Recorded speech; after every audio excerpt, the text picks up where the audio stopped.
सिंहकवचं वक्ष्ये प्रह्लादेनोदितं पुरा सर्वरक्षाकरं पुण्यं सर्वोपद्रवनाशनं स्वाहा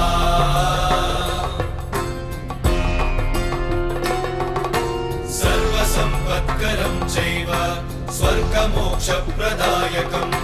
ध्यात्वा नृसिंहं देवेशं हेमसिंहासनस्थितं स्वाहा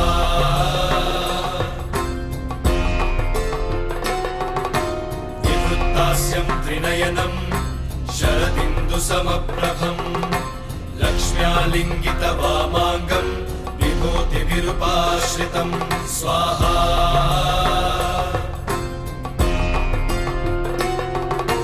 चतुर्भुजं कोमलाङ्गं स्वर्णकुण्डलशोभितं श्रिया सुशोभितोरस्कं रत्नकेयूरम्